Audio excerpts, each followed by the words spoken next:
आप में से कितने लोग शहीद हुए, लेकिन आप पीछे नहीं हटे, आप किसी के सामने कभी नहीं झुके।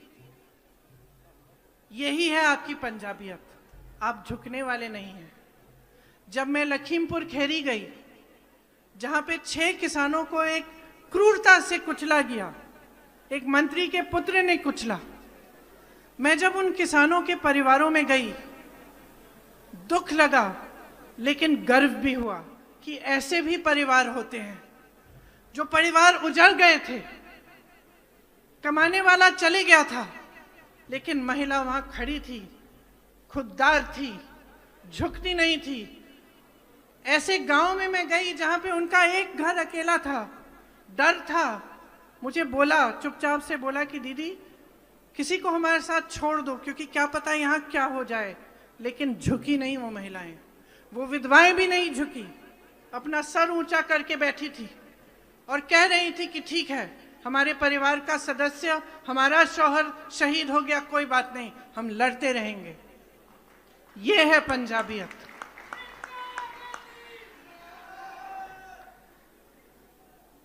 यहां पर आज चुनाव चल रहे हैं, बहुत तमाम पार्टियां आपके सामने आ रही हैं। कुछ को तो आप अच्छी तरह से पहचान रहे हैं। भाजपा की मैं बात कर रही हूं। आपने खुद देखा कि आपने कितना आंदोलन किया, आपने कितनी आवाज उठाई, लेकिन किसी ने सुनवाई नहीं की। तो उनकी तो बात ही नहीं करते, उन्हें आप अच्छी तरह से पहचानते हैं। लेकिन यहाँ एक और राजनीतिक दल है जो दिल्ली से आया है। अब उनको आप सही तरह से पहचान रहे हैं कि नहीं, इसके बारे में आपसे मैं पूछना चाहती हूँ। देखिए, आपके सामने दिल्ली का मॉडल दिखाया जाता है बड़े बड़े विज्ञापनों पे, और आपके पास लोग आकर प्रचार करते हैं कि दिल्ली का मॉडल देखिए, दिल्ली की सरकार देखिए।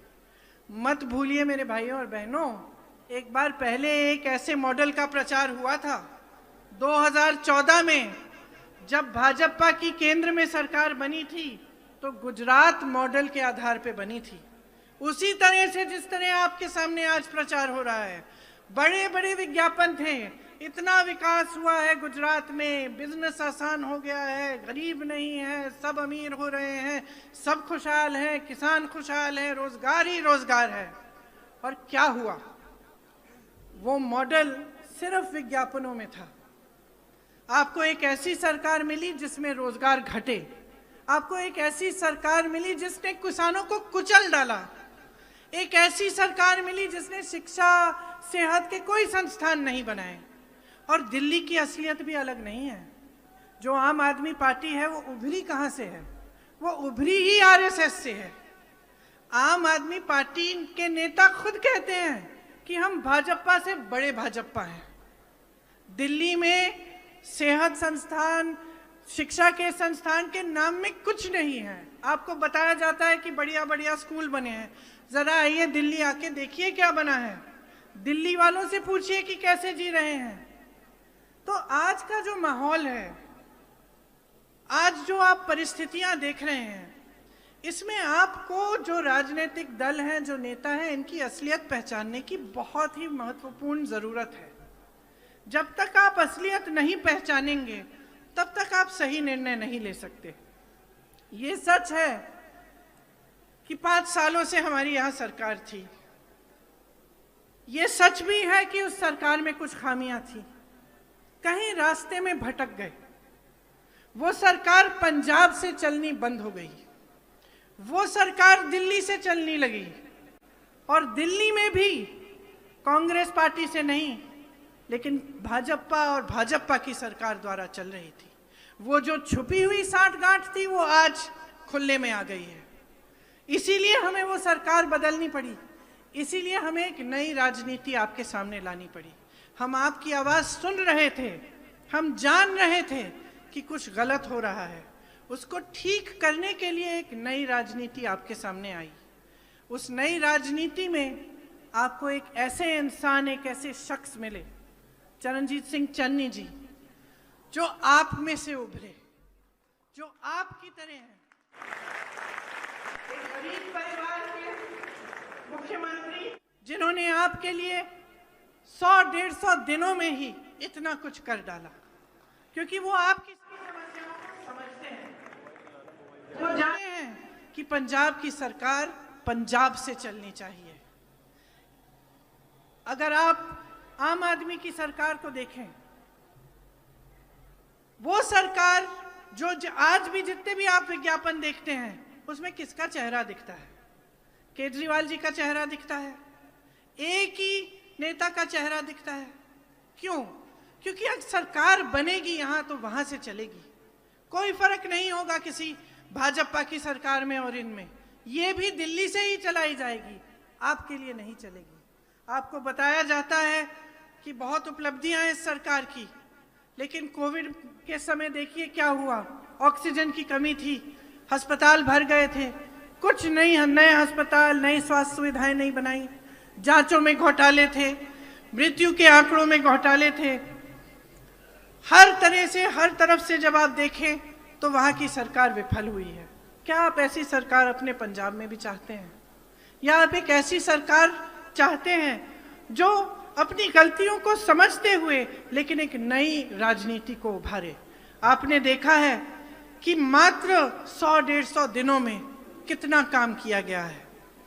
6400 करोड़ किसान के कर्जे माफ हुए, 1500 करोड़ के बिल माफ हुए, बिजली के बिल माफ हुए, किसानों को मुफ्त बिजली दी जा रही है, बिजली का रेट 3 रुपए यूनिट किया गया, औद्योगिक बिजली का रेट 5 रुपए यूनिट किया जा रहा है, पानी के दाम ग्रामीण इलाकों में घटाकर 50 रुपए प्रति माह के बन गए हैं। शहरों में जो वाटर सप्लाई है, सुएज है, उसमें 700 करोड़ के बिजली बिल माफ किए, गौशालाओं में बिजली बिल माफ किए, पेट्रोल डीजल के दाम घटाए गए, 3.5 लाख जो कंस्ट्रक्शन के श्रमिक हैं उन्हें 3100 रुपए दिए प्रति माह।